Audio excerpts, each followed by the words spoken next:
له عوجا أشهد أن لا إله إلا الله وأشهد أن محمدا عبده ورسوله عباد الله أوصيكم ونفسي بتقوى الله لقد قال تعالى أعوذ بالله من الشيطان الرجيم يا أيها الذين آمنوا اتقوا الله حق تقاته ولا تموتن إلا وأنتم مسلمون وصلى الله على نبينا محمد وعلى آله وأصحابه أجمعين وبعد. Yang saya hormati pimpinan cabang Persyarikatan Muhammadiyah Majenang dan seluruh orkom keluarga besar Muhammadiyah, hadirin hadirat yang dirahmati Allah Subhanahu wa taala. Mari sama-sama kita terus mendaftarkan diri sebagai hamba yang syakirun li an'amillah, hamba-hamba yang pandai bersyukur atas karunia Allah. Allah Subhanahu wa taala menegaskan wa may yashkur fa inna ma yashkuru li nafsihi. Ini berkali-kali kita sampaikan, yang bersyukur pada hakikatnya dia sedang menambah untuk dirinya sendiri, nambah nilai-nilai kebaikan, nambah tabungan untuk akhiratnya nanti. Tetapi sebaliknya, wa man kafara, yang tidak bersyukur, yang kufrun nikmat, fa innallaha ghaniyyun hamid. Allah tidak butuh hamba-hamba yang tidak bersyukur kepada Allah. Tentu sebuah kecelakaan yang sangat mengerikan manakala kita kembali kepada Allah dan Allah tidak melirik kita. Mengapa demikian? Karena barangkali tidak pandai bersyukur di antaranya. Alhamdulillah. Untuk itu mari kita terus bersyukur kepada Allah Subhanahu wa taala. Dan kita menyampaikan salam untuk Nabi kita, Nabi Agung Muhammad sallallahu alaihi wasallam. Allahumma shalli ala Muhammad wa ala ali Muhammad. Saudaraku ma'asyiral muslimin, ini pertemuan session kedua pasca Covid.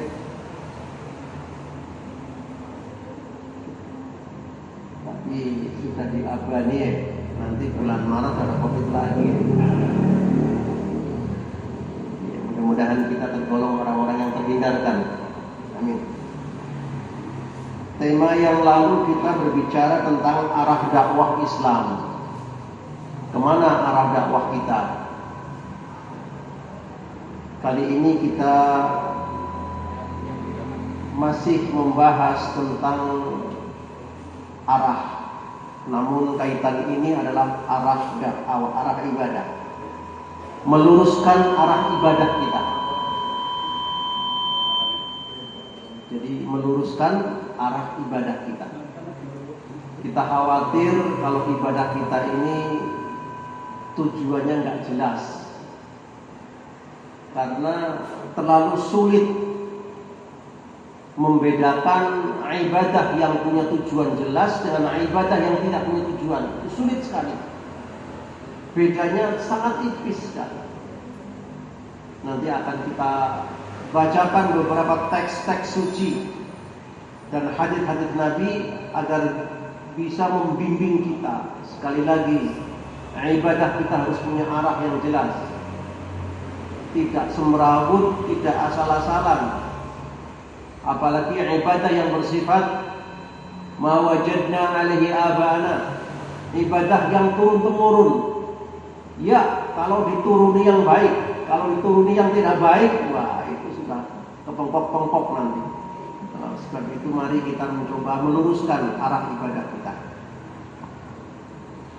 Saudaraku ma'asyiral muslimin, berbicara lurusnya ibadah, tentu kita akan meluruskan niat dulu. Niatnya lurus, prakteknya juga benar. Satu-satunya hadis yang dikutip oleh Umar bin Khattab, bayangkan, Umar bin Khattab ini kan sahabat kaliber yang tidak perlu mampir di mana-mana, langsung ke surga. kita nggak tahu mampir dulu atau tidak ke neraka. Alhamdulillah, ya harapan kita tidak mampir, tapi terlalu berat. Harus sungguh-sungguh menjadi muslim itu supaya tidak mampir di neraka. Umar bin Khattab itu ya sahabat besar yang tentu matinya langsung ke surga. Tetapi dalam perkara hadis kita minim sekali, miskin sekali, praktis tidak meriwayatkan hadis. Kenapa? Karena beliau sibuk ngurusi negara. Kayak Abu Bakar, Umar, Utsman, Ali, itu hadisnya sedikit sekali karena dia sibuk ngurusi negara. Dan memang oleh Nabi diplot untuk tidak larinya ke keagamaan, tapi ke tata negaraan. Beda dengan Anas bin Malik, dia seorang pembantu tapi dikader oleh Nabi jadi kiai besar. Kalau di Indonesia ini pembantu ya tetap pembantu. Pensiun dari pembantu jadi kiai nggak kira-kira? Ya cek pembantu saja. Tapi Nabi tidak. Pembantu Nabi dikader oleh Nabi supaya menjadi kiai besar. Itulah Anas bin Malik. Luar biasa. Abdullah bin Mas'ud, Abu Hurairah, Abdullah bin Abbas itu adalah kader-kader di bidang keilmuan. Tetapi ada yang nyentrik apa yang diriwayatkan oleh Umar bin Khattab tentang niat. Dia mendengar Nabi bersabda, "Innamal a'malu binniyat." Bahwa perbuatan yang disahkan oleh Nabi, oleh Allah Subhanahu wa taala itu ya tergantung niatnya. Jadi perbuatan yang disahkan bahwa perbuatan ini hak atau batil ya tergantung niatnya. Sedangkan niat itu adalah mawaqarabil qalb, kerentege hati. Ketika seseorang kerenteg nyongarap nyolong, itu niat nggak kira-kira? Niat apa tidak? Apa dolanan niat? Niat. Kira-kira kalau kita kerenteg nyongarap nyolong, itu dosa belum? Dosa belum? Belum dosa. Tapi niat belum dosa. Tetapi kalau niat kebaikan, kerentek kebaikan, nyongar tahajud, dapat pahala nggak? Dapat. Itu bedanya loh. Ya jangan kemudian niat. Itu saya dapat pengajian tadi malam, niat saja sudah bagus. Yuk kita niat nanti tahajud malam yuk, niat dapat pahala. Orang lakoni, ya bukan begitu pemahamannya. Jangan seperti itu pemahaman. Jadi man hamma bi hasanatin, yang punya kerentek kebaikan, falahu ajru, baginya pahala. Tetapi wa man hamma bi hasanatin, yang duwe kerentek elek, belum dicatat oleh Allah Subhanahu wa taala. Hatta ya'mal bi, sampai dia melakukan kerentek elek itu baru satu perbuatan dosa. Luar biasa. Maka niat itu ya, amal perbuatan yang sah itu tergantung daripada niatnya. Mula menikah dalam hal niat harus jelas dari awal. Aja wis nglakoni urung genah niate. Ana ora kira-kira? Wis nglakoni salat niate urung genah. Ada enggak kira-kira? Jangan-jangan banyak. Itu sudah salat, niat urung jelas.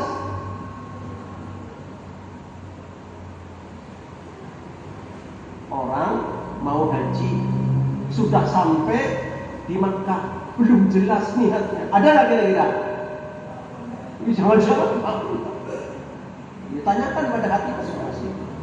Jadi niat ini harus menjadi modal utama supaya setiap perbuatan kita jelas arep ente pahala apa tidak. Nah ini bagian daripada meluruskan ibadah kita.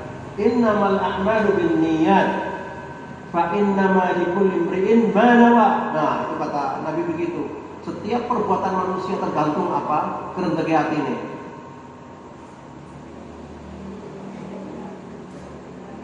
Nah, itulah.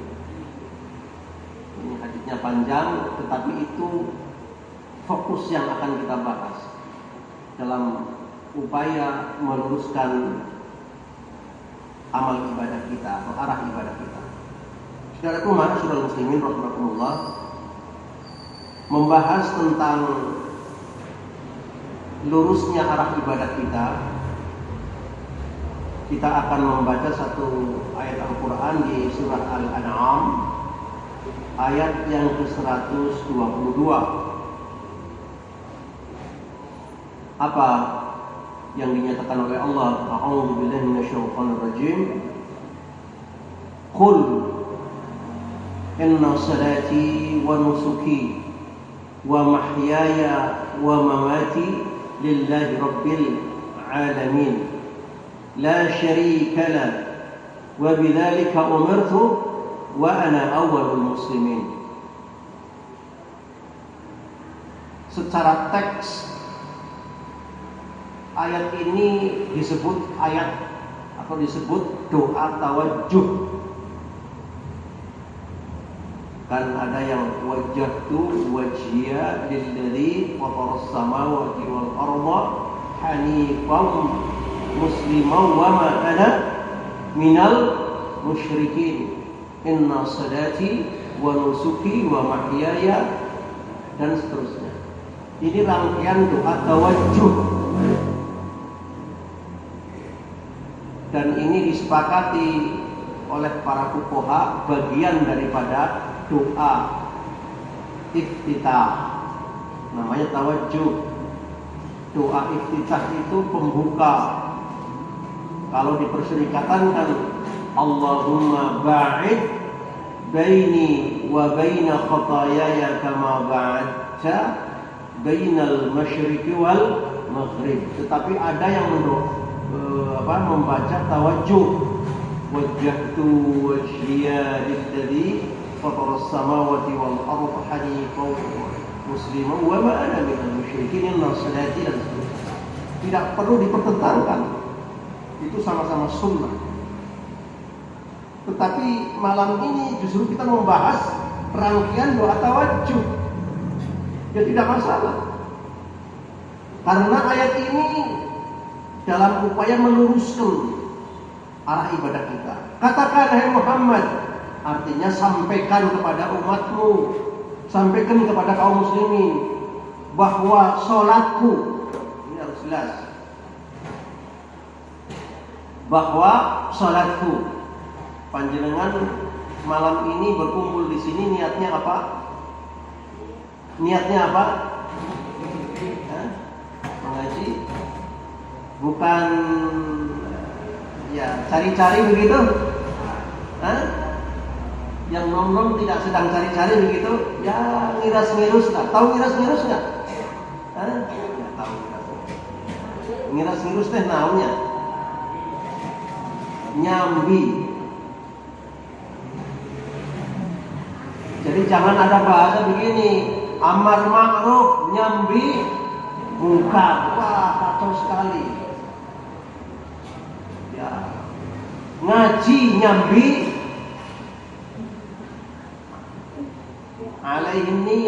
alaihimun niyah, ya tergantung niatnya. Inna salati, sampaikan, bimbing itu umatmu bahwa salatku ini, salatku ini lillah. Ini ada beberapa poin. Satu, inna salati, sesungguhnya salatku. Yang kedua, wa nusuki, sesungguhnya ibadah nusukku. Wa mahyaya, sesungguhnya matiku. Wa mamati, dan sesungguhnya hidupku. Wa mamati, dan matiku. Kita didoktrin oleh ayat supaya mengatakan lillah. Tapi ini berat. Ini berat. Untuk mengatakan sholatku lillah berat. Untuk bisa mengatakan ibadah nusukku lillah berat. Untuk bisa mengatakan hidup dan matiku lillah berat. Berat Pak. Tetapi ini doktrin. Qul inna salati, katakan, sampaikan. Ya, kalau kemudian para ustaz ya harus menyampaikan kepada para jamaahnya, wahai jamaah, ayo bareng-bareng kita mengikrarkan inna salati, sesungguhnya salatku. As-salat huwa ad-du'a, sholat ini ada rangkaian doa. Tetapi bukan berarti dengan berdoa dikatakan sudah sholat. Ada juga ini kaum-kaum yang ogah-ogahan sholat. Saya kan sudah berdoa, katanya doa itu sholat, berarti saya sudah sholat dengan cukup berdoa. Ini ya kacau juga seperti itu. Memang sholat itu rangkaian doa-doa, tetapi itu adalah ritual yang ditetapkan oleh Nabi. Shollu kama ra'aitumuni usolli. Kamu sholat, koma seperti aku. Jangan ngarang sendiri. Ya, persoalannya banyak umat Islam khususnya yang ibadah sholatnya ngarang-ngarang sendiri. Apa ada Pak? Ada nggak kira-kira sholat ngarang sendiri? Ada apa tidak? Banyak. Kalau tidak ada, nggak mungkin ada ucapan seperti ini. Karena lihat prakteknya banyak sekali. Orang-orang yang sholatnya tidak sesuai dengan tuntunan Nabi. Padahal Nabi mengatakan, "Shollu kama ra'aitumuni usolli." Kamu sholat seperti aku.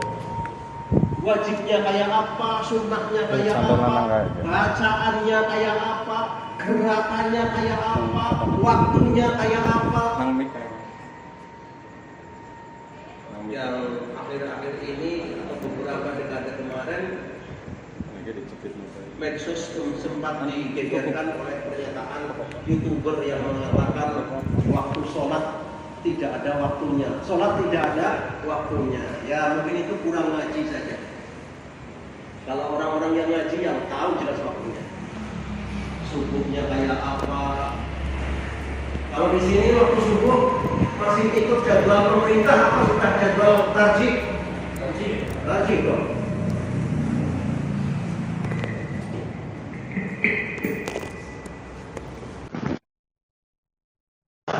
Berarti waktu subuhnya itu sudah mundur berapa menit? 8 menit. Tidak usah celingak-celinguk. Kayak masjid apa namanya? Nurul Nikmah. Hah? Itu masjid Nikmatul Ittihad kok adane keri kerainan apa ya? Tidak perlu dikomentari dan tidak perlu celingak-celinguk. Ini keyakinan. Itulah orang yang punya kepribadian. Kita harus berpribadi. Memang karena ini sudah dikaji. Dan tarjih ngaji ini tidak cuma sehari dua hari. Lama sekali.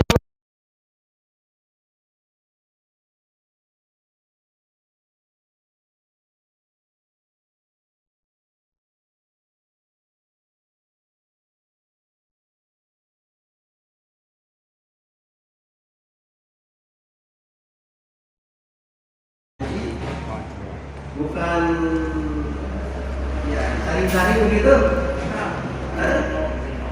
Yang ngomong tidak sedang cari-cari begitu. Ya miras-mirus. Tahu miras-mirus kan? Miras-mirus teh namanya nyambi. Jadi jangan ada bahasa begini. Amar ma'ruf nyambi buka. Ngaji nyambi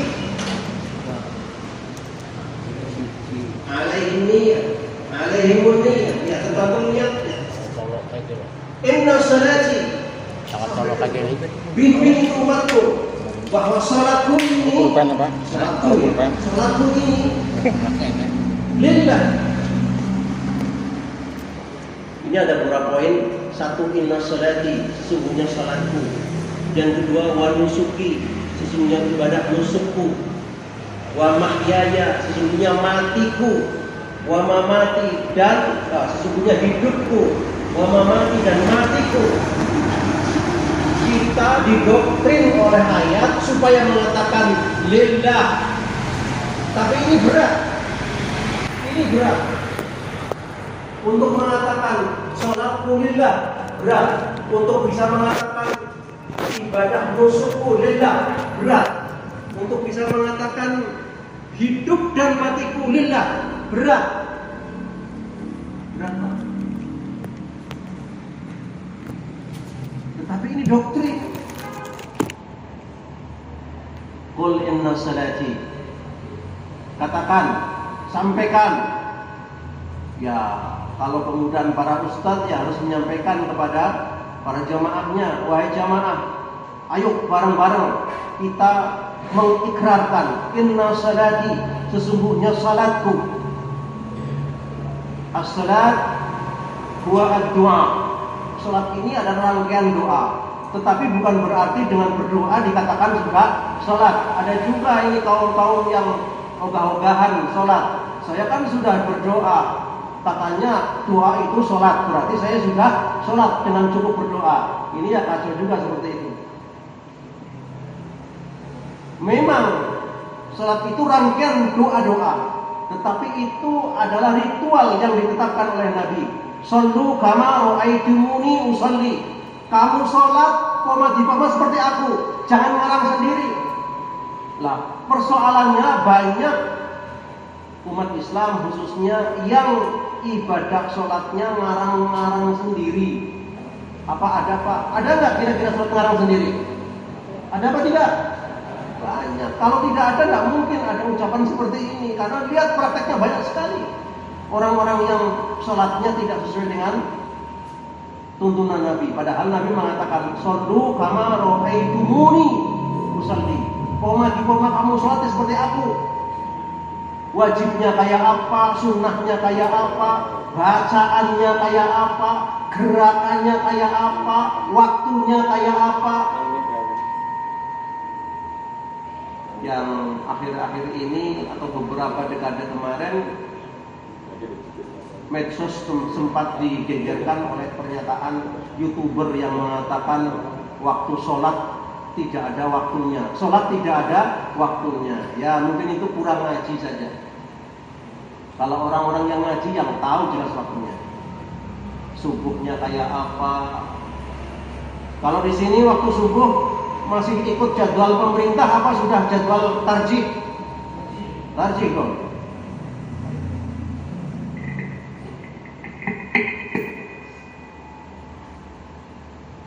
Alhamdulillah, berarti waktu subuhnya itu sudah mundur berapa menit? 8 menit. Tidak usah celingak-celinguk. Masjid Nurul Nikmah.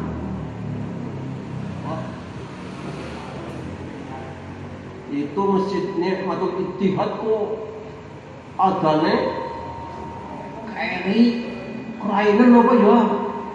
Tidak perlu dikomentari dan tidak perlu celingak-celinguk. Ini keyakinan. Itulah orang yang punya kepribadian. Kita harus berpribadi. Memang karena ini sudah dikaji. Dan tarjih ngaji ini tidak cuma sehari 2 hari. Lama sekali, 10 tahun mengkaji waktu subuh yang ditetapkan oleh pemerintah. Tidak masalah, sama-sama hasil ijtihad kok. Pemerintah juga beristihad, Muhammadiyah juga beristihad. Tetapi istihad Muhammadiyah berbeda hasilnya dengan keputusan pemerintah, khususnya dalam hal waktu sholat subuh. Maka kita mundur berapa? 8 menit. Ini mengasihkan bagi orang yang sedang berpuasa. Ya, mengasihkan. Masih cukup untuk udud. Yang udud tapi yang orang ya tidak masalah. Masih cukup ngopi ya. 8 menit lumayan loh. Tidak masalah, nggak usah celingak-celinguk. Orang berprinsip itu kalau celingak-celinguk ya repot. Punya prinsip ya sudah. Ini keyakinan kita ya sudah. Ikuti saja. Nah, itu penting yang seperti itu. Oleh sebab karena sholat adalah perilaku Nabi, ya kita jangan sekali-kali ngarang-ngarang. Meskipun di masyarakat kita banyak sekali bentuk sholat yang ngarang sendiri. Dari mulai wajibnya, yang banyak itu yang sunnah-sunnahnya. Ada nambah sholat ini, sholat itu. Kalau kita mau konsisten menjalankan sunnah yang Nabi ajarkan, boyak-bayek Pak. Tahu boyak-bayek? Nggak kuat kita. Kok yang ngarang-ngarang nambah sendiri gitu loh. Sempat-sempatnya. Ya. Panjenengan bisa lebih kritis nanti melihat apa saja yang dipraktekkan di masyarakat yang sesungguhnya sholat itu tidak ada sumber dari Nabi. Nah, dalam kaitan ibadah mahdhah yang tidak ada sumber dari Nabi, kok membuat-buat sendiri, itu yang dikatakan sebagai wa iyyakum wa muhdatsatul umur. Hati-hati kamu perkara baru dalam ibadah mahdhah. Karena fa inna kulla bid'atin dhalalah. Itu loh. Dalam konteks ibadah mahdhah, maka poma di poma, jangan sampai kita ngarang sendiri dengan cara menambah, merubah gerakan, mengganti bacaan dalam hal praktek salat. Itu pastikan bid'ah kalau sampai berubah. Kenapa? Karena itu salat adalah merupakan ibadah mahdhah yang sudah diatur oleh Nabi Sallallahu Alaihi Wasallam. Meskipun demikian, kita juga dituntut agar sholat itu punya arah yang jelas. Mau kemana kamu? Sholat kita itu menghadap kemana? Ke barat atau ke Ka'bah? Ke Ka'bah, bukan ke barat. Kebetulan saja kita berada di timur Ka'bah. Kalau yang di barat Ka'bah menghadap kemana? Ya ke timur. Sudah pernah sholat menghadap ke timur? Ya sebentar lagi. Ini kan sudah dibuka untuk umrah katanya. Meskipun belum jelas, Indonesia masih ditahan, belum bisa berangkat. Harusnya tanggal 3 besok berangkat, harusnya jadwal. Tetapi masih banyak yang ditahan, belum bisa. Ya kita tunggu saja nasib. Nanti kalau sholat di seputaran Ka'bah, ya mesti gonta-ganti. Ada kalanya sholat madhep wetan, ada kalanya sholat madhep ngidul, ada kalanya sholat madhep ngalor. Sekali-kali buat cerita. Berarti filosofi sholat itu yang menghadap Allah, bukan karena begini, bukan karena begitu. Saya sholat yang menghadap Allah, kebutuhan kita, bukan karena kebutuhan yang lain-lain. Jangan kemudian arep magang lurah, dangdang rajin sholat. Untuk siapa sholat itu? Untuk kelurahan? Tidak. Mau magang lurah atau tidak, ya kepentingan sholat untuk Allah. Ini hubungan saya dengan Allah, dan begitu. Siapa yang butuh kita? Semakin banyak sholat, semakin dekat kita dengan Allah Subhanahu wa Ta'ala. Itulah nilai sholat. Dan sholat itu filosofinya adalah menghadap Allah, tidak pro kanan, tidak pro kiri. Makanya ada ayat yang mengatakan laisal birra an tuwallu wujuhakum qibalal masyriqi wal maghrib. Bukanlah satu bentuk iman jika Anda masih bala-balaan, balani timur atau balani barat. Nah, itu bala-balaan, ayat bala-balaan. Jadi wong Islam itu aja bala-balaan, tetapi walakinnal birra, yang disebut iman itu apa? Man amana billah, yang balani Allah, gitu loh. Jadi bukan aku balane kae, aku balane, bukan. Iman itu balane siapa? Allah. Walakinnal birra man amana billah. Iman sesungguhnya itu adalah orang yang balani Allah, jadi balani Allah. Seperti ketika ditanya, nahnu ansarullah, man ansari ilallah, itu kata Isa bin Maryam. Kemudian orang-orang yang setia dengan Allah, nahnu ansarullah, aku ini balanya Allah. Berani kita mengatakan seperti itu? Berani apa tidak? Harus berani, ini prinsip kok. Emangnya mengatakan saya balanya Allah jurna pasal? Kita mau masuk penjara, pasal apa? Justru dilindungi oleh negara, oleh undang-undang. Cuman kita kadang-kadang orang wani, orang kendel mengatakan nahnu ansarullah, itu kurang kendel. Kenapa tidak kendel? Orang-orang yang masuk surga semuanya berani mengatakan seperti itu. Contoh gamblang adalah Bilal bin Rabah. Ketika dia dihajar, disiksa, dia berani mengatakan Allahu Ahad, Allahu Ahad, Allahu Ahad. Nah, kadang-kadang kita menggunakan pasal takliwer.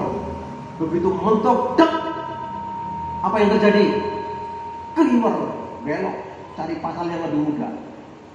Mentok lagi, keluar, belok lagi, cari pasal lebih ringan. Itu seperti kisah di perjalanan. Ada seseorang ditilang sama Pak Polisi. Tidak membawa STNK, tidak membawa SIM, tidak membawa helm. Pertama ditanyakan, bawa STNK enggak? Tidak Pak, wah kena tilang ini. Ada enggak pasal yang lebih ringan lagi Pak? Apa?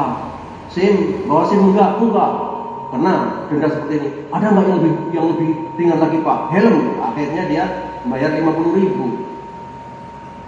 Itu terkeliru. Itu pola-pola orang Islam yang tidak punya prinsip. Jadi selalu mencari celah-celah yang mudah. Tidak. Islam itu konsekuen. Sing abot dilakoni abot, sing enteng dilakoni enteng. Soal orang kuat tinggal berdoa kepada Allah. Hasbunallah wa ni'mal wakil. Ya Allah, Allah mencukupi aku. Ya Hayyu ya Qayyum bi rahmatika astaghith.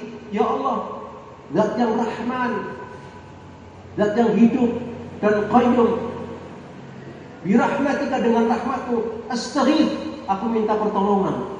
Namanya doa istighatsah. Jadi doa istighatsah itu begitu, Pak. Ya Hayyu ya Qayyum bi rahmatika astaghitsu. Itu doa istighatsah.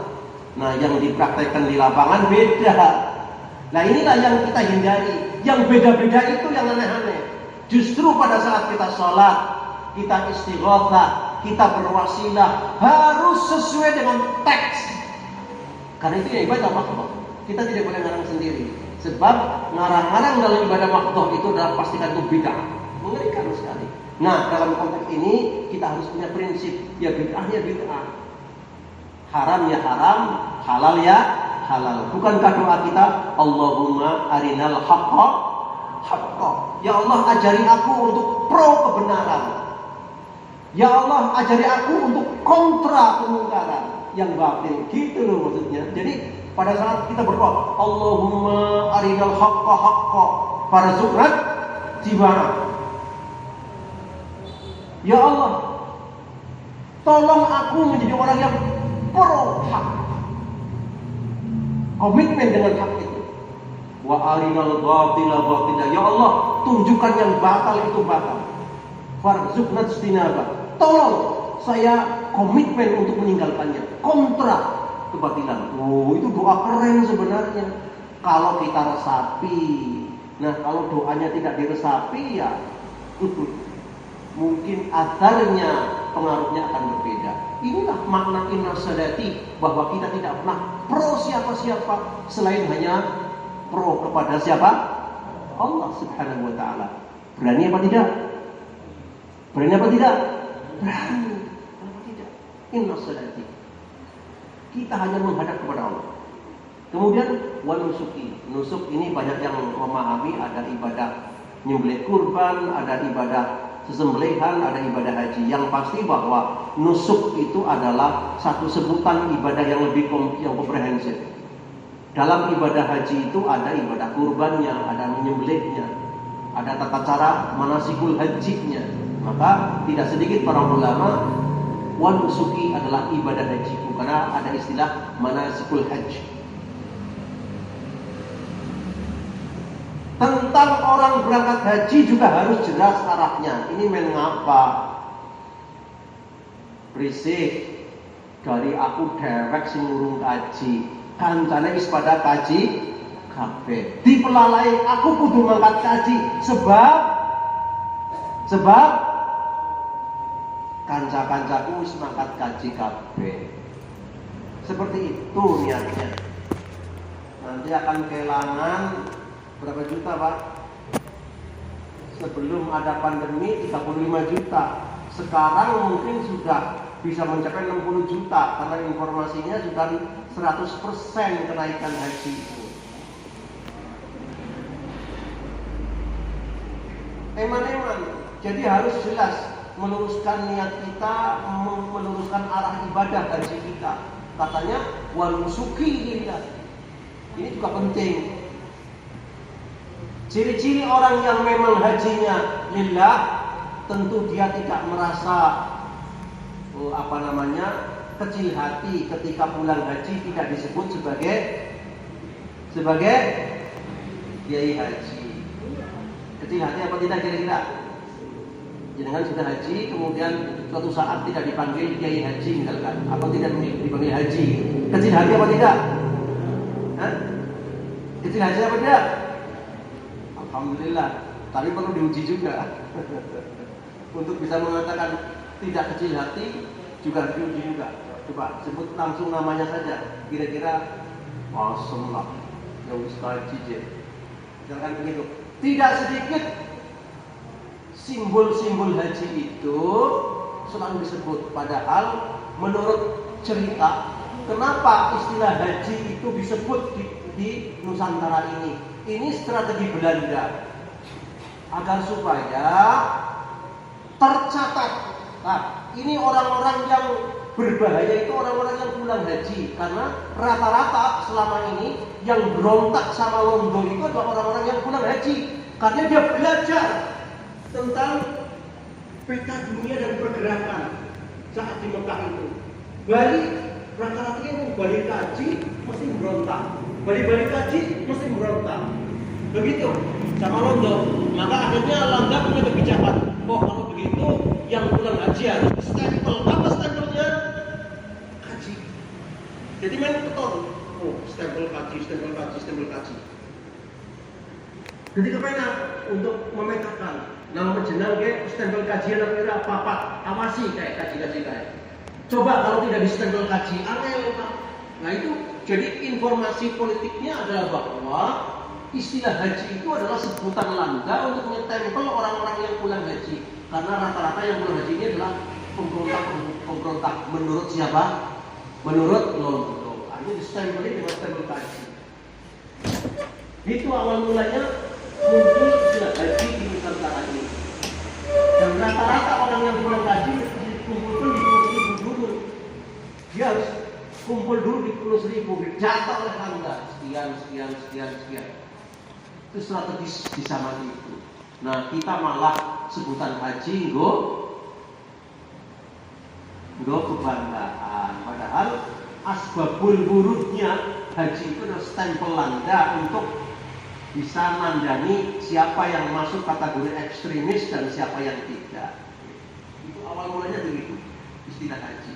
Ala kulli hal, mudah-mudahan bagi yang sudah berangkat haji disebut haji maupun tidak ya tidak melino, tidak kecil hati, sama saja. Itu bagian daripada lurusnya arah haji atau lurusnya arah ibadah haji. Supaya kita sembilan kepada Allah kok. Kepada Allah kok. Begitu. Inna salati wa nusuki. Kemudian wa mahyaya, hidupku kita harus jelas uripku mau ngapa, arep endi men kepriwe. Hidup itu buat apa, mau kemana, suruh bagaimana. Hidup itu mau kemana? Kembali kepada Allah. Wa ma khalaqtul jinna wal insa illa liya'budun. Kembali kepada Allah. Kamu dicipta oleh Allah, ingat. Kamu suruh nyembah Allah. Berarti yang tidak nyembah Allah, orang tidak tahu tujuan hidupnya. Bersyukur kita ini sudah terdoktrin agar kita ini sudi menyembah Allah. Berarti kita tahu tujuan hidup. Mau kemana? Suruh bagaimana? Supaya kita mensibghah Allah. Sibghat Allah, dicelup oleh Allah. Maka kita harus punya warna. Masa orang Islam warnanya sama dengan orang-orang kafir? Ya beda lah. Ya Islam ya Islam. Nah selama ini kan sedang ada pembuyaran supaya wong Islam pada karo wong kafir. Nggak bisa, memang ayatnya mengatakan orang Islam ya orang Islam, kufur ya kufur, ada pun beda. Kan begitu. Kenapa wanita ini mesti harus tutup aurat? Supaya beda, mana wanita muslimah, mana yang bukan muslimah. Kan jelas. Karena ini terkait dengan hak. Hak muslim antar muslim ini mengucapkan salam, assalamualaikum. Bayangkan kalau suatu saat seseorang masuk ke suatu daerah, di situ banyak muslimah, tapi tidak ada yang pakai atribut keislaman, semuanya pakai tank top dan semuanya. Dengan mau mengucapkan salam nggak kira-kira? Ayo. Oke, kita masuk di daerah yang memang dikenal sebagai daerah non-Muslim di Papua. Kita masuk ke sana, bertemu dengan kelompok orang di situ orang kualitas semuanya. Tidak ada yang pakai atribut Muslim. Jadi kan mau mengucapkan salam nggak kira-kira? Mengucapkan salam atau tidak? Kenapa tidak salam? Karena pikiran kita mengatakan, orang Muslim, orang non-Muslim kan nggak mungkin mengucapkan salam. Iya kan? Nah kemudian di antara mereka menggerutu kebangetan, Pak Ustadz tidak mengucapkan salam kepada kita. Dari mana kita tahu kalau itu komunitas Muslim? Dahulu tidak ada atributnya. Jadi penting, atribut keislaman itu penting supaya menunjukkan bahwa dirinya seorang Muslim atau Muslimah. Tetapi jangan kemudian atribut keislaman ini harus berbentuk seperti ini. Tidak. Atribut keislaman adalah satrul aurat. Oke? Atribut keislaman adalah satrul aurat. Selama dia menutup aurat, Muslim dia. Artinya lebih cenderung ke Muslim. Khususnya yang vital-vital. Wong lanang yang penting nutup auratnya antara pusar sampai getut. Tapi nek agi kerja bakti akeh bapak-bapak sing pada buka lahannya karena dia pakai celana pendek di atas. Betul apa tidak? Koreksi ini harus mau dikoreksi. Jadi ngesuk tuku celana sing 2/3. Nyuwun sewu. Aja wong wadon dadi korban, wong wadon ora nutup aurat, bapake dhewe ora. Lha itu pakai celana pendek. Kelihatan pahanya. Betul apa tidak? Masih apa tidak seperti itu? Jamaah pengajian malam ini masih? Ya sudah. Yang sudah lah. Yang penting besok gibung nggih. Selanjutnya bapaknya sing pendek-pendek itu di zaman ibu nang jero rumah, tapi nek keluar rumah tetap harus satrul Allah. Itu ini koreksi untuk kita. Karena apa itu atribut keislaman di bidang fashion. Jadi mesti menutup aurat. Wanita juga begitu. Makanya ketika ada wanita tidak memakai tutup aurat, jangan kecil hati kalau tidak diuluki salam. Ya, saya siapa tahu kamu bukan muslimah. Banget ini Ustaz nggak mengucapkan salam sama kita. Ustaz juga bingung, kok Islam apa orang? Karena apa? Tidak memakai atribut keislaman. Wajib pengajian nang nikmatul ittihad ini ekstrim, tidak ada ekstrim. Karena kita berdoa, Allahumma arinal haqqo haqqo. Ini hak, ya harus kita katakan hak. Wong wadon, wong lanang mesti kudu nutup aurat. Itu loh pentingnya. Hidup ini harus jelas. Hidup itu harus jelas. Mau kemana, suruh bagaimana. Mau kemana? Jelas menghadap Allah. Pulang kepada Allah, jelas. Bagaimana? Yang mengikuti sibuk Allah, mengikuti celuk Allah. Di antara yang paling gampang, mari kita mencoba menjadi orang yang satrul aurah. Itu dulu dari yang mudah itu, yang tidak bersiko. Sebab nanti kalau sudah amar ma'ruf nahi munkar, berat banget itu, rasanya berat. Maka saya sering guyon dengan teman-teman. Dakwah kita harus begini begitu. Karena usah aduh-aduh, jenengan belum bisa menaklukkan rokok yang di tangan Anda. Tidak usah bermimpi ingin menaklukkan jagat raya. Menaklukkan rokok belum bisa. Betul atau tidak? Betul atau tidak? Orang pengajian wasiat malah rokok baik, bukan. Ini artinya apa? Bahwa kita ini dalam jihadul nafs itu masih apa namanya? Begitulah. Orang yang bisa menaklukkan dunia itu adalah orang yang bisa menaklukkan dirinya sendiri. Rokok di tangan aja belum tertaklukkan, bagaimana kita akan menaklukkan yang lain? Dan gitu kan, itu bahasa-bahasa guyon gitu. Tapi ada benarnya juga. Oleh sebab itu berislam ini harus berangkat dari yang kecil-kecil, yang tidak terlalu berat. Karena apa? Nanti kita akan dihadapkan beban yang sangat berat. Kalau kita sudah terlatih yang kecil-kecil tertangani, maka yang berat pun insya Allah akan lebih mudah. Dalam hal hidup kita harus tata hidup kita. Mau kemana, suruh bagaimana? Ya suruh seperti Allah. Apa Allah suruh kita? Di antaranya tadi satu Allah. Itu yang paling mudah untuk kehidupan masyarakat kita. Padahal Allah memberitakan kita begitu banyak, begitu luar biasa perintahnya. Tetapi semua itu menjadi berat manakala kita belum terlatih dari yang itu. Wa mamati, dan hidupku, dan matiku. Bagaimana mati kita? Seperti apa? Ya kalau teksnya mengatakan hidup dan matimu, hidup dan matiku ini untuk Allah. Ya mari kita pola agar hidupku dan matiku kembali kepada Allah. Benar. Nah mati yang baik itu yang radiyatan mardiyah, kan begitu ya. Ya ayatul nafsul mutmainnah irji'i ila rabbiki radiyatan mardiyah. Mati yang benar ya. Wama mati itu bagaimana standarnya? Radiyatan mardiyah. Mati yang ridho dan diridhoi. Mau tidak mau kita dipaksa pasti akan mati, betul atau tidak?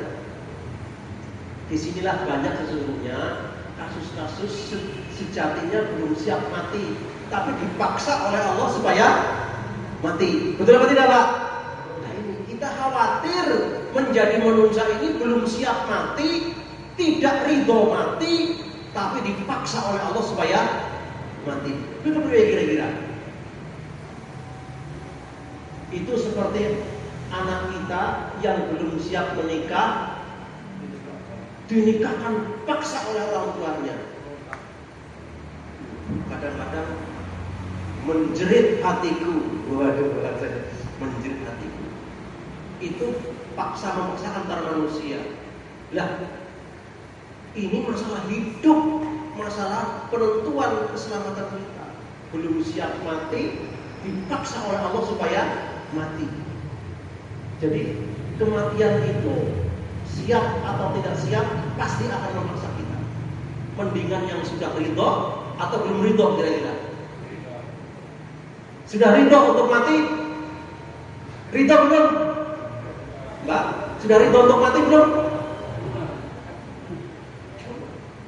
Nah ternyata untuk keridoan mati itu juga ada kesiapan mentalitas. Mentalnya orang siap. Kenapa tidak siap? Ketika terus dikorek, ternyata ujung-ujungnya orang beramal soleh. Setitik lain itu kasusnya. Jadi ternyata banyak umat manusia yang belum siap mati. Janjane masalah apa? Urung duwe amal soleh atau terlalu sedikit. Tapi barang diberi kesempatan, ya tidak maksimal untuk menggunakan kesempatan itu berfastabiqul khairat. Ki jane kepiye? Berarti uripmu tenata. Pun mati orang gelem karena takut amalnya masih sedikit, diberi kesempatan ya orang digunakan secara maksimal. Nah itu kan artinya bahwa hidup ini belum menata, belum tertata secara rapi. Nah oleh sebab itu mari kita mulai belajar hidup yang ditata yang baik. Kontrak kita dengan Allah tidak tahu mau lari kemana. Kematian itu jelas akan menemui kita. La yanfa'umul firar. Tidak ada manfaatnya kamu lari-lari menghindari kematian. akan mati juga. Nah, jadilah orang yang mati radiyatan mardiyah. Ridho. Kenapa ridho? Karena mental kita sudah siap. Oh, hebat sekali siap, karena kita sudah persiapan. Optimislah kepada Allah Subhanahu wa taala. Nah, ketika keridhaan itu kita sudah siapkan diri kita untuk menghadap Allah, ya tentu balasan dari Allah Subhanahu wa taala ada keridhaan yang akan diberikan kepada kita. Sederhana kok sesungguhnya. Orang-orang yang sudah siap diri dengan amal solehnya tentu jauh lebih ridho ketimbang yang belum punya amal soleh. Kesempatan ini besar sekali, peluangnya sangat besar sekali. Tinggal kita mau memanfaatkan secara maksimal atau tidak. Karena itu tidak ada waktu yang terulang kembali. Hari ini waktu kita tinggal seberapa, hari ini umur kita seberapa, berapa peluang yang tersisa bagi kita. Kalau tidak fastabiqul khairat, dengan konsekuen kita akan ketinggalan waktu. Maka tepatlah apa yang dikatakan oleh Ali, al-waktu kasayfi, waktu itu seperti pedang. Illam ta'tabi qata'ah. Kalau kamu tidak memanfaatkan waktu dengan sebaik-baiknya, kamu akan dilibas oleh waktu itu sendiri. Ibarat pedang melibas kita. Ngerti-ngerti kita tahu bis tua, bis alat mati, amal solehnya masih sedikit. Alhamdulillah. Itu karena apa? Barangkali disebabkan karena kurang tertapanya hidup kita. Maka ayat ini mengajari kita wa mahyaya wa mamati. Ditatalah hidup itu secara baik sehingga nanti kita menjelang kematian juga akan menjadi mati yang radiyatan mardiyah. Kembali kepada Allah Subhanahu wa taala. Kembali kepada Allah Subhanahu wa taala. Ini luar biasa, Pak. Ayat ini benar-benar mendoktrin kita agar kita meluruskan arah ibadah kita. Sing genah ibadah gue, yang genah yang punya aturan aja nanggung beda. Sebab di era-era zaman akhir ini banyak kaum muslimin yang sudah ingin mengarahkan agama itu sesuai dengan seleranya. Jadi mengarahkan agama itu sesuai dengan seleranya. Yang tidak sesuai dengan seleranya, maka dia akan mencari-cari cara bagaimana agar ini ayat ini bisa mendukung selera saya.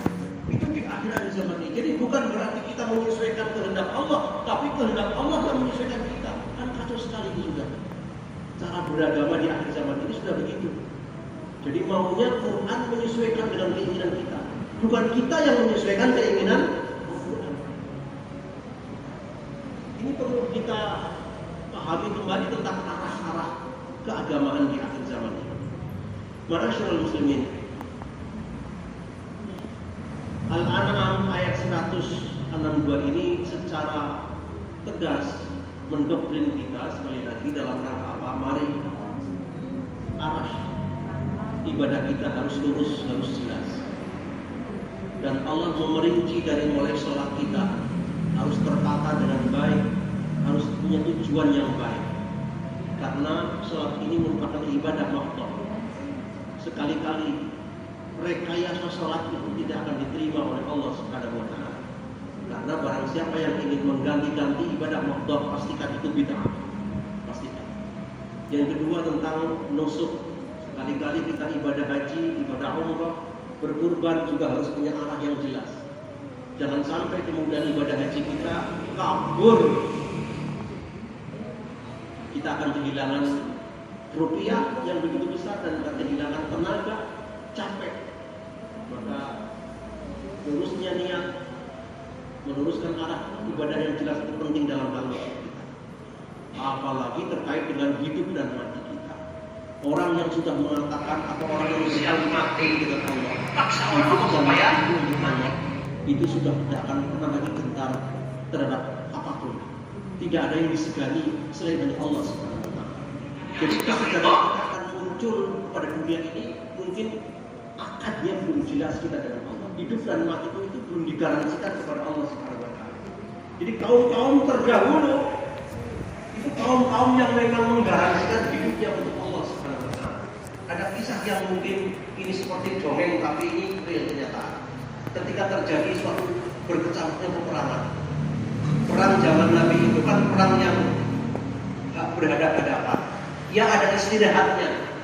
Gelombang maju, perang kuat, mundur istirahat.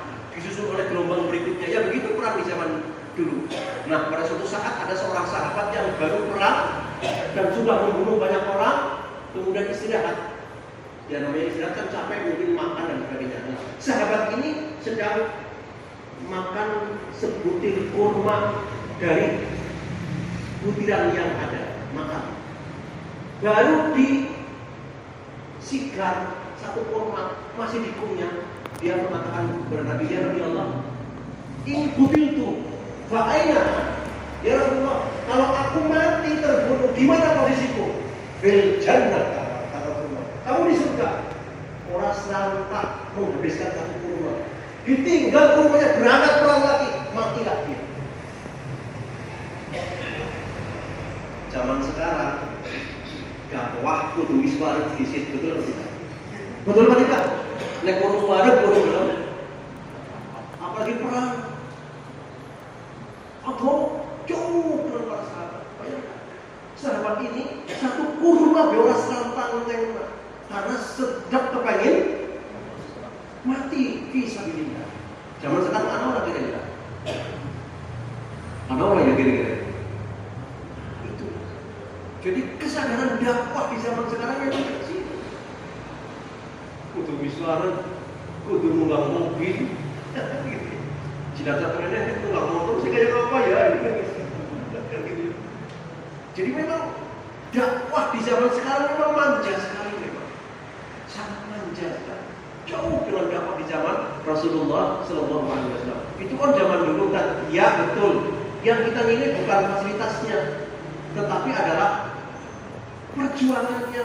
Rasulullah kalau dakwah naik Alphard.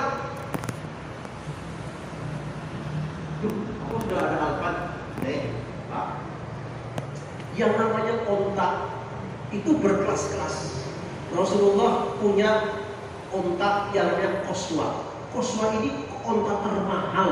Ontanya putih, gede dulu. Itu namanya onta mahal. Dan Rasulullah punya itu. Kalau di zaman sekarang onta Nabi ini sekelas dengan Alphard.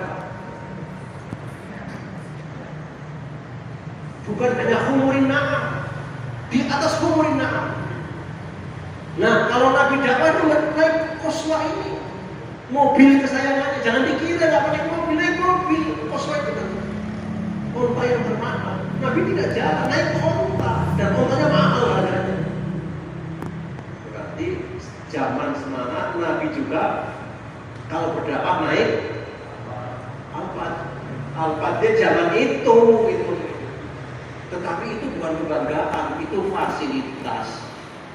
Tetapi Nabi juga pernah jalan dan sering jalan. Ya kadang naik Alphard, kadang jalan kaki. Tidak selamanya, karena itu situasi dan kondisinya. Bayangkan Rasulullah sebelum diangkat jadi Nabi dia melakukan naik Alphard karena perjuangan. Dalam kasus tertentu itu masih jalan, ya tidak masalah. Artinya apa? Dakwah ini adalah niat yang tulus untuk perjuangan. Ada fasilitas, alhamdulillah. Kalaupun tidak, jangan mogok dakwahnya. Itu yang penting. Itu jiwa Rasulullah Sallallahu Alaihi Wasallam. Nah, penataan yang seperti ini harus kita miliki. Dalam rangka apa? Tadi itu meluruskan amal ibadah kita, yakni agar supaya wa mahyaya wa mamati benar-benar digaransikan untuk Allah Subhanahu wa taala. Sekali lagi, orang yang sudah menggaransikan hidupnya untuk Allah, maka dia tidak akan takut apapun, kecuali jika salah. Ya, salah harus takut. Kalau dalam hal kebenaran tidak ada yang disegani, memang karena sebagai lillah. Ini gambaran-gambaran yang pernah kita baca dari teks-teks yang menggambarkan tentang kepribadian Nabi dan para sahabat Nabi dalam hal hidup dan mati karena sudah digaransikan untuk Allah Subhanahu wa ta'ala. Sekarang kemana Rasulullah? Pada pertemuan ini cukup satu ayat ini yang kita bahas. Mudah-mudahan mengawali daripada kajian meluruskan arah ibadah kita. Maka ke depan ibadah kita harus lurus dan harus bersih dari niat-niat yang tidak benar. Karena itu akan mencapai pada titik kebahagiaan atau titik sebaliknya tergantung lurus atau tidaknya niat dan alat ibadah kita. Mudah-mudahan Allah Subhanahu wa taala senantiasa membimbing kita dengan doa kita, Allahumma a'inna ala dzikrika wa syukrika wa husni ibadatik. Rasul pesan kepada seorang sahabat, jangan kamu tinggalkan doa yang ampuh ini. Nopo doa itu Rasulullah, Allahumma a'inni ala dzikrika wa syukrika wa husni ibadatik. Ini pesan Rasulullah kepada sahabat. Aja kelalen ya, setiap habis sholat kamu doa itu. Karena apa? Kemampuan kita tidak ada artinya. Jadi itu doa yang sesungguhnya kita mohon kepada Allah agar dibimbing, diberi kemampuan dalam hal serius dalam doa dan zikir. Allahumma a'inni, ya Allah, bantulah aku ala dzikrika, agar senantiasa komitmen zikir kepadamu. Wa husni ibadatik, ya Allah, bantulah aku supaya ibadahku bagus.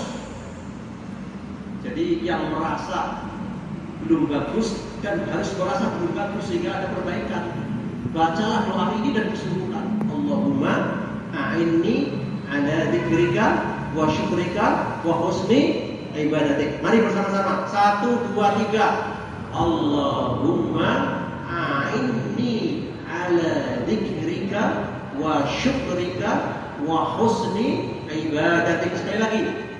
Allahumma a'inni ala dzikrika wa syukrika wa husni ibadatik. Biar hafal yang belum hafal. Allahumma a'inni ala dzikrika wa syukrika wa husni ibadatik. Ya Allah, bantulah aku agar senantiasa komitmen zikir kepadamu, dan bantulah aku agar supaya ibadahku semakin baik. Ini ajaran Rasul kepada para sahabat supaya jangan lupa setiap habis sholat berdoa ini. Berkatan ma'asyiral muslimin rahimakumullah, yang dapat saya sampaikan, alhamdulillah, benaran kata dari Allah Subhanahu wa taala. Selanjutnya kita buka untuk session diskusi, barangkali ada hal-hal yang perlu didiskusikan. Monggo silakan.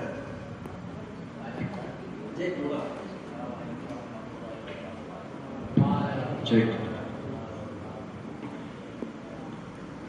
Orang Islam yang berpegang teguh dalam berislaman, berpegang pada Al-Quran dan Sunnah atau hadis sahih, itu dikatakan goblok. Yang mengatakan adalah profesor yang notabene ketua PBNU. Saya melihat langsung sendiri di televisi. Bagaimana pendapat dan sikap Ustaz terhadap komentar itu yang adalah disampaikan oleh profesor ketua PBNU sendiri. Terima kasih. Assalamualaikum warahmatullahi wabarakatuh. Assalamualaikum warahmatullahi wabarakatuh.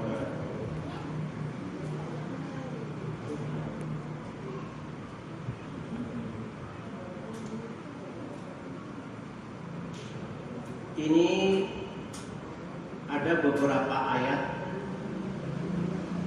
yang ucapan tadi tidak lebih sadisnya. Mungkin kita hanya dikatakan goblok, tetapi Nabi dikatakan gemblung ya. Betul apa tidak, Pak? Betul apa tidak? Nabi lebih sadis lagi dikatakan gemblung tuh. Wa qalu, mereka berkata, ya ayyuhalladzina nuzila alaihi, wahai wong sing diberi kitab, katanya, innaka lamasnun, gemblung ya kowe ya. Jadi Nabi dikatakan gemblung. Sadis mana, Pak? Goblok dengan gemblung, sadis mana? Sadis itu udah 11 kali.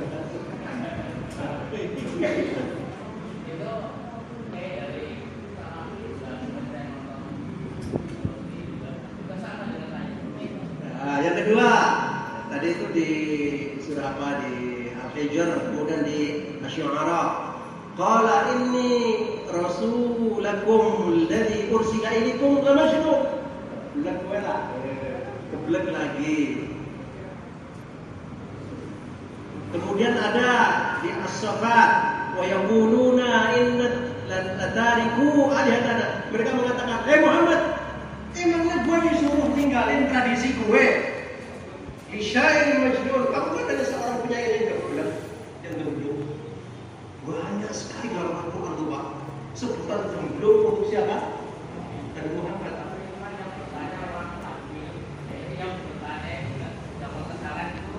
Orang Islam cuma lain aliran dan golongan.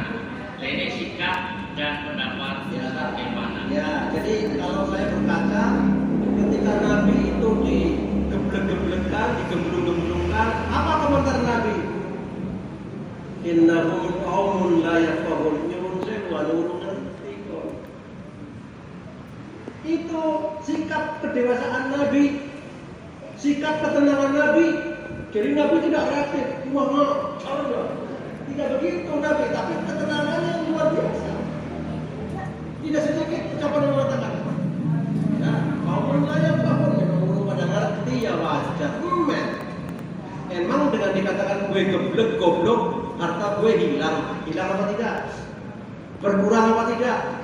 Inilah kedewasaan mental. Jadi pada saat orang yang pakai jenggot, pakai serban, pakai sepatu, pakai jas, apapun bahasanya dikatakan goblok, semakin panjang jenggotnya semakin goblok. Tidak usah direspon, jawab saja. Qaumun la yafqahun. Apa beda itu? Apa beda yang itu orang Cirebon? Jadi jawabannya kan kasar. Ya siapapun yang mengatakan tidak perlu direspon. Kadang-kadang mungkin tidak sadar atau pelanggan atau dibayar. Ya itu punya faktor. Ya kalau memang hidupnya dari seperti itu, berarti kan yang orang ngomong kayak dia orang dibayarkan. Itu ngomong kayak gue bayar gitu. Yang pasti kita tidak dirugikan, korbannya tidak dirugikan. Apa rugi kita dikatakan geblek? Nggak rugi kan? Hanya mungkin hatinya mandan. Nah itu biasa, itu gimana? Contoh Nabi saja mau dikatakan gemblung, dikatakan goblok, goblok, EGP. Emang gue pikirin, tetap pengajian tauhid jalan.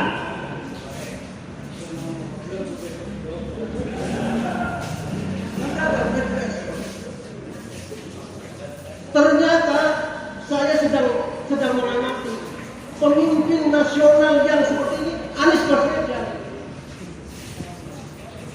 Terlepas dengan segala poros, yang senang. Kampanye kok, ini bukan kampanye. Pemimpin yang digoblok-goblokan, pemimpin yang caci maki, tapi orang Jawa menang baik, ya Anies. Yang lain mesuk semuanya. Menang tapi milih tangan. Kalau Anies ini dia mentalnya memang baja sekali. Pantas dari presiden. Kayak aneh itu ngerti buatan cerita orang masjid. Kampanye tidak kampanye. Saya orang Islam, saya harus memilih pemimpin Muslim.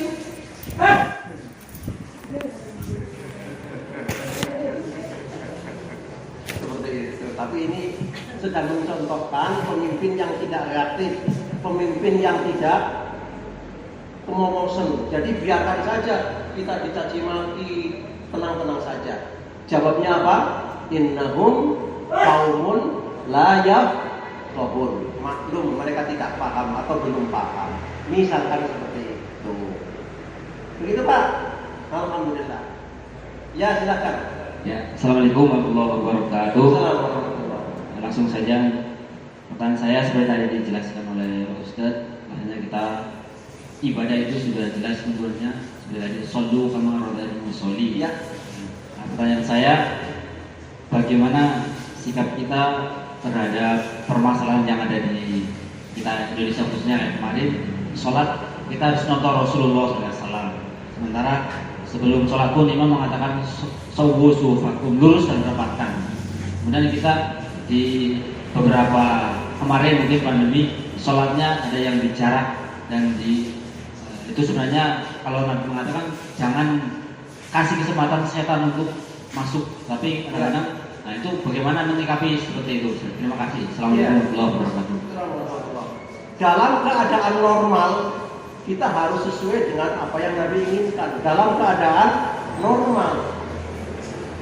Karena apa? Ketika Nabi mengatakan sawwu sufufakum atau mengatakan i'tadilu wasyaddil khalal, luruskan pepet sing pada longgar-longgar. Apa kata Nabi? Kunna naltashiq al-kataf bil kataf wal ka'ab bil ka'ab. Pada saat Nabi mengatakan syaddul khalal, tutup semua celah-celah itu. Kami menempelkan pundak kami dengan pundak sesama kami, kaki kami dengan sesama kaki kami. Jadi yang namanya lurus itu bukan hanya sikile, makanya jangan metantang. Nek metantang, sing nempel cuman kakinya. Padahal para sahabat menempelkan kaki dan menempelkan pundak. Ini kritik untuk anak-anak yang terlalu semangat, tetapi semangat yang perlu diluruskan. Kita semangat harus sholat seperti Nabi, menempel ya, tapi sing nempel musik letok. Kenapa? Metantang Pak? Jangan metantang. Yang benar adalah ditempelkan al-ka'ab bil ka'ab, wal katif bil katif. Kaki dengan kaki, pundak dengan pundak. Tentu kalau kita metantang, pundak tidak akan nempel, pasti itu. Betul apa tidak? Nah itu, maka jangan metantang. Itu yang benar para sahabat. Tetapi sekali lagi itu dalam keadaan normal. PP Muhammadiyah tarjih mengajarkan kepada kita, suasana kita belum normal. Jadi sebaiknya protokol kesehatan juga harus diindahkan. Itu keputusan tarjih seperti itu. Benar apa tidak dalam konteks ijtihad, nek bener ulih loro, nek salah ulih siji. Jadi kita harus menghormati hasil ijtihad PP Muhammadiyah terkait dengan sholat kita. Jadi harus kepengen banget kita normal, layak sholat sing bener, lurus, rapat, janjane. Tetapi keadaan seperti ini malah wis diabani nang bulan Maret jerak karena maning. Lah jangan bae lah itu rekor kita. Seperti itu. Mengatakan kondisi kita belum sempurna, itu persoalannya. Itu yang menjadi alasan. Baik, alhamdulillah. Masih ada silakan belum?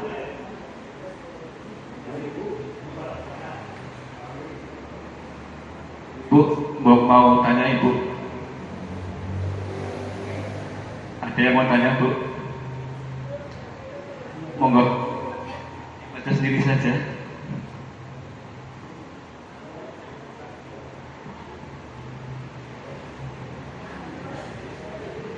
Pengajian yang baik itu timbal balik. Jangan cuma ustaznya saja yang malah syukur-syukur ada yang nambahin, itu lebih bagus untuk penyempurnaan hasil kajian malam ini. Apa itu? Surat cinta. Ini ada ibu-ibu yang menanyakan tentang doa ini.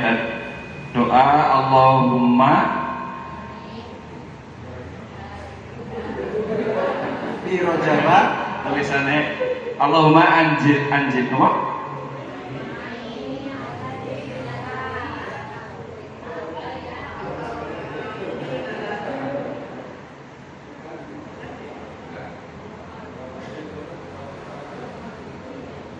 Gimana doanya?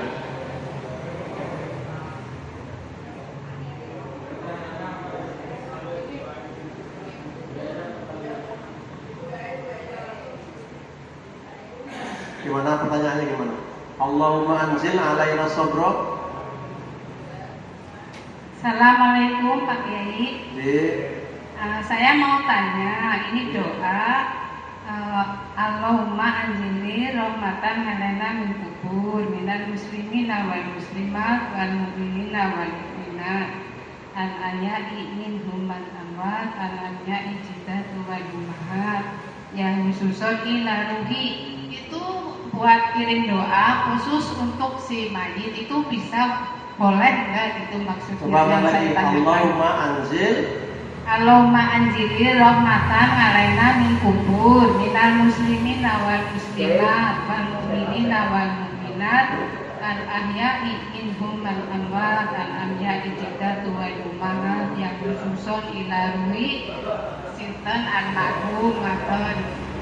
Bisa itu bisa boleh itu dibacakan untuk khususon untuk almarhum itu Ya. yang saya tanyakan. Kalau saya memperhatikan siakul kalamnya, doanya adalah anzil alaina, ya Allah turunkan untuk kita rahmat. Kok diturunkan ke yang lain? Seperti ini maksudnya. Itu kan bunyinya kan Allahumma anzilna rahmah, ya Allah berikanlah kepada kami rahmat kepada kami. Kok untuk mayit? Harusnya nggak seperti itu kalau untuk mayit. Allahumma anzil alaihi rahmah. Tapi di situ alaina rahmah untuk kita. Nah, kalau memang kita ingin mendoakan mayit dapat rahmat, gampang. Allahumma arhamhu wa'afihi wa'anhu. Kan ini tuh doanya. Doa tadi benar Bu, secara kata-kata benar. Tetapi doa itu untuk kita, bukan untuk mayit. Teksnya mengatakan untuk kita. Ya Allah turunkanlah kepada kita rahmat, kepada kaum muslimin dan muslimat. Kan begitu rangkaiannya sedengar saya. Nah kalau untuk mayit, ya Allah berilah rahmat. Siapa? Orang tuaku. Ya Allah marhamhuma kama rabbayana shaghira. Itu ada doanya, sudah ada. Kalau yang Allahumma arhamhuma ini doa Nabi, kalau yang tadi doa gawaran derek. Kata-katanya benar, tidak masalah, silahkan. Tetapi kalau kita mau berdoa seperti Nabi, ya Allah maghfirli waliwalidayya warhamhuma. Tinggal milih. Doa tadi tidak salah, itu teks, tapi doa gawean derek, menata kata sendiri. Kan boleh-boleh saja. Ya Allah, mugi-mugi tiang sepah kula diparingi rahmat teng kuburan. Boleh enggak? Boleh. Seperti itu, Bu. Cuman tadi diarabkan saja bahasanya. Jelas ya, Bu? Iya. Oke. Terima kasih Pak Kiai. Assalamualaikum warahmatullahi wabarakatuh. Masih ada lagi? Oh, Ibu ada lagi?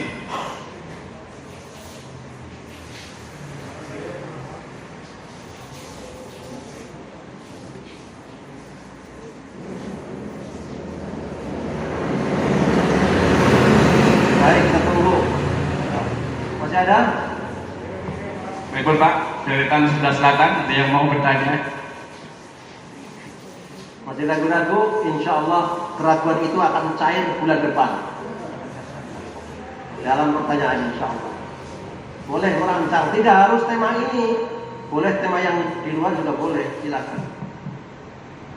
Ya, terima kasih. Assalamualaikum warahmatullahi wabarakatuh. Assalamualaikum. Langsung saja Ustaz. Pertanyaannya seperti ini. Bolehkah seorang khotib itu kalau pas di bagian doa itu doanya hanya untuk sendiri, misalnya Allahumma firli dhunubi wali walidayya dan yang lainnya, yang intinya untuk diri sendiri. Jadi enggak Allahumma firlana gitu, seperti itu. Ya. Terima kasih. Dalam siap berdoa, seorang khotib tidak nyantel, tidak nyolek para jamaah, tidak masalah. Tidak masalah. Tidak masalah, tidak ada aturan harus doanya untuk kita semuanya, tidak harus begitu. Katakanlah saya ini berdoa untuk diri saya sendiri, misalkan gitu. Boleh-boleh saja. Misalkan. Yang lebih spesifik, ya Allah, aku pengen bojo maning. Amin. Misalkan begitu ya. Boleh, jadi tidak ada masalah. Mau aini atau aina boleh-boleh saja. Begitu Pak. Itu komentar saya seperti itu. Walau bisa. Cukup. Alhamdulillahirabbil alamin. Mudah-mudahan ini kajian yang bisa mencerahkan kita, dan mari komitmen kita untuk tauhid ini harus menjadi satu komitmen yang terus kita galakkan dan kita hargai. Kenapa? Keselamatan hidup manusia hanya tauhidnya. Tauhidnya. Kalau tauhid tidak benar, nggak selamat hidup itu. Banyak nanti ayat-ayat yang kita baca terkait dengan ini. Walhamdulillahirabbil alamin. Kita akhiri dengan doa kafarah. Subhanakallahumma wa bihamdik, asyhadu an la ilaha illa anta, astaghfiruka wa atubu ilaik. Wassalamualaikum warahmatullahi wabarakatuh. Waalaikumsalam warahmatullahi wabarakatuh. Baik, Bapak Ibu dan saudara-saudara sekalian, alhamdulillah kita ramai sekali ya, semarak ya, semangat. Alhamdulillah sebulan sekali kita ketemu Ustaz Habib dari Cilacap. Mudah-mudahan ini malam hari ini